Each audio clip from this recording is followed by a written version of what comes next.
तो सिंधु जल समझौते को स्थगित किए अभी 2 महीने भी नहीं हुए हैं, लेकिन पाकिस्तान में घर घर पानी का रोना शुरू हो गया है। न बिजली, न पानी, न खेती। पाकिस्तान का हाल पानी के बिना मछली जैसा हो गया है।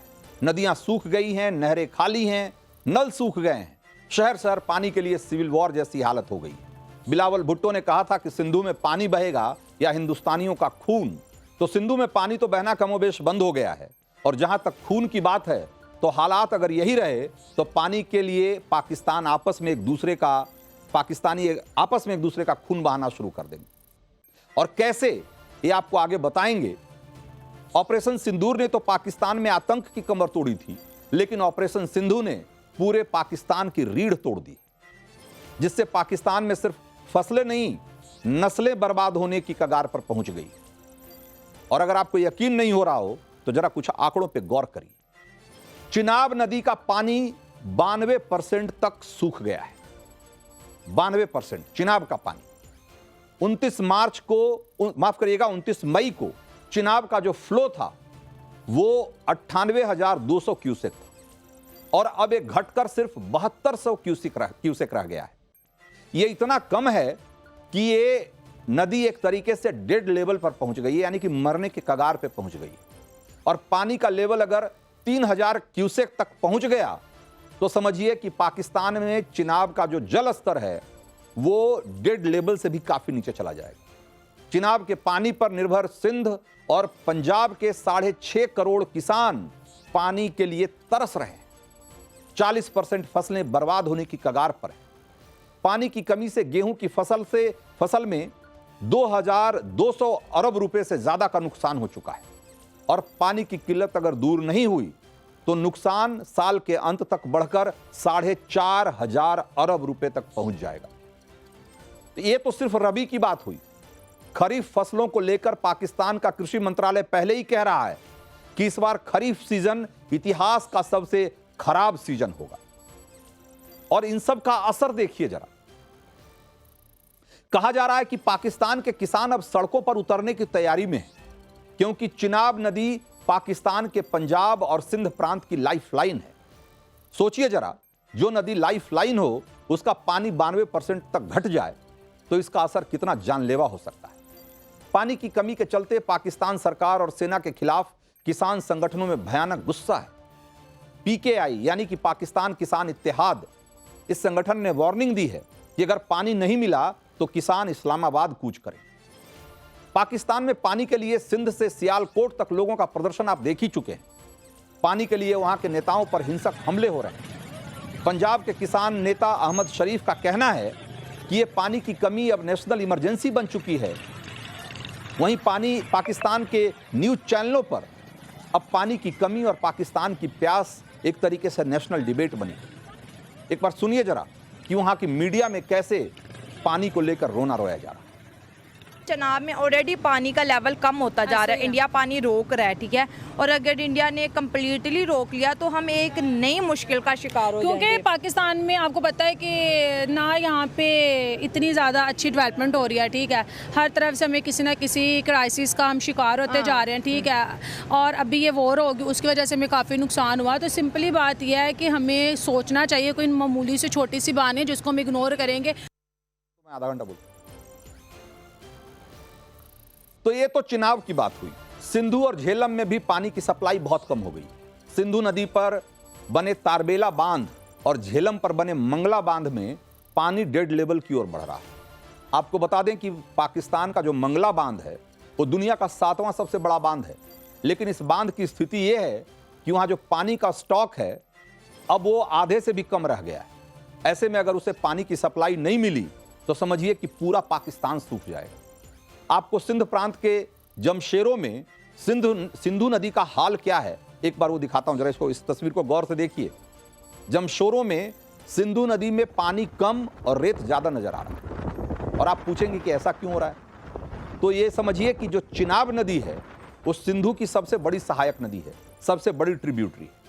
और चिनाब नदी का पानी अगर सिंधु में नहीं जाएगा तो उसका जल स्तर इसी तरीके से नीचे गिरता चला जाएगा। अब सोचिए जरा, अभी जब ये हाल है तो अभी तो गर्मियों की शुरुआत है, या शुरुआत नहीं भी कहें तो आप समझिए कि मतलब अपने चरम पे है गर्मी। अगर कुछ दिन और ऐसे ही चलता रहा तो पाकिस्तान का हाल क्या होने वाला। पानी के एक एक बूंद के लिए पाकिस्तान में त्राहिमाम मचा हुआ। लेकिन भारत का स्टैंड बिल्कुल क्लियर है। जब तक दहशतगर्दी बंद नहीं होगी, जब तक मसूद अजहर, हाफिज सईद, सैफुल्ला इस तरह के आतंकियों को सजा नहीं देगा पाकिस्तान, तब तक पानी की सप्लाई पर बात भी नहीं होगी। अगर पानी चाहिए तो पहले मसूद अजहर को भारत के हवाले करने का फैसला करो। जब तक पाकिस्तान हाफिज सईद जैसे आतंकियों को अपने सीने से लगाए रखेगा, तब तक वो प्यास के लिए ऐसे ही तड़पता रहेगा पानी के लिए। पानी चाहिए तो सैफुल्ला जैसे आतंकियों को सलाखों के पीछे भेजो, आतंकियों को ट्रेनिंग देना बंद करो। कुल मिलाकर पाकिस्तान के पास अब घुटने पर आकर गिड़गिड़ाने के अलावा कोई ऑप्शन नहीं बचा है। पाकिस्तान भारत को बैक टू बैक कई चिट्ठियां लिख चुका है कि सिंधु जल समझौते पर दोबारा विचार करे भारत। जैसे भारत में जल संसाधन मंत्रालय है ना, उसी तरीके उसके सचिव होते हैं, उसी तरीके से पाकिस्तान का जो जल संसाधन मंत्रालय है उसके सचिव हैं सैयद अली मुर्तजा। उन्होंने एक दो नहीं 4-4 लेटर भेजे हैं भारत को, और हर लेटर में एक ही मिन्नत है कि पाकिस्तान पर रहम करो, पाकिस्तान को प्यासा मत मारो, पाकिस्तान को पानी दे दो। ठीक वैसे ही जैसे ऑपरेशन सिंदूर के दौरान पाकिस्तान ने अमेरिका के सामने एक तरीके से गुहार लगाई थी कि मुझे बचाओ, क्योंकि भारत बहुत मार रहा है।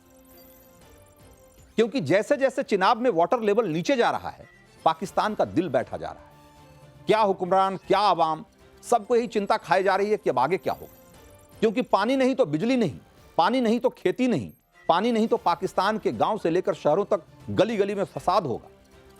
जिहाद आर्मी का रट लगाने वाले पाक आर्मी चीफ असीम मुनीर इस खौफ में एक तरीके से जी रहे हैं कि कहीं पाकिस्तान में जनता विद्रोह न कर दे। क्योंकि पानी की कमी से खेती नहीं होगी तो लाखों लोग भूखे मरने की नौबत आ जाएगी उनके लिए। सिंध और पंजाब के बीच सिंधु के पानी को लेकर पहले ही तलवारें खिंची हुई। सिंध के लोग नहर के जरिए सिंधु का पानी पंजाब ले जाने का पुरजोर विरोध कर रहे हैं। अब पानी की कमी अगर और ज्यादा हो गई तो समझिए कि हालात कैसे बिगड़े। आपको बता दूं कि मोदी सरकार ने जिस सिंधु जल समझौते को स्थगित किया है, उससे पाकिस्तान को एक तरफा फायदा हो रहा है। लेकिन 1960 में जब समझौता हो रहा था तो उस समय के प्रधानमंत्री नेहरू ने सोचकर इसके लिए हामी भरी थी कि इससे पाकिस्तान के साथ भारत के संबंध अच्छे हो जाएंगे। लेकिन कहते हैं ना कि कुत्ते की दुम कभी सीधी नहीं होती। पाकिस्तान ने 5 साल बाद ही 1965 में युद्ध का मोर्चा खोल दिया, और तब से पाकिस्तान की तरफ से खून बहाने का सिलसिला चलता रहा और सिंधु में पानी भी बहता रहा। लेकिन पहलगाम हमले के बाद प्रधानमंत्री नरेंद्र मोदी ने क्लियर कट बोल दिया कि अब दोनों एक साथ नहीं चले। अब पाकिस्तान कैसे पानी के लिए छाती पीट रहा है, एक बार और सुनिएगा। भारत की जानिब से एक नई पॉलिसी बना ली गई है जिसमें ये कहा गया है कि तकरीबन आने वाले 5 सालों के अंदर पाकिस्तान का पानी किस हद तक रोका जा सकता है। झेलम है, दरियाए झेलम है, चनाब है और सिंध है। सिंध तास मुआहदा जो कि वर्ल्ड बैंक की सालिसी में पाकिस्तान और भारत के माबैन हुआ, ये जितने भी दरिया हैं ये भारत से ही आते हैं। इनका पानी का जो माखज़ है वो भारत से ही आता है। अब भारत की जानिब से एक मनसूबाबंदी की गई है, पुराने और नए दरियाओं को फ़ाल किया गया है। ये वो तमाम दरिया जो कई सालों से खुश्क पड़े हुए थे और जिनकी कोई बुनियादी किस्म की ज़रूरत भी नहीं है, जो तरजीहात में भी नहीं है, उन्हें दोबारा से फ़ाल करना है। मकसद ये है कि पाकिस्तान का पानी रोकना है, तो उसके लिए इन दरियाओं को दोबारा से फ़ाल करना है। अब नई नहरों की बात कर लेते हैं। इसमें 12 नई नहरें बनाने का भारत ने ऐलान किया है। जब ये सारा कुछ होगा तो पाकिस्तान की ज़राअत के लिए, पाकिस्तान के एनर्जी सेक्टर के लिए और पीने के पानी के हवाले से पाकिस्तान के अंदर खासी जो है वो कमी वाक़ई हो सकती है।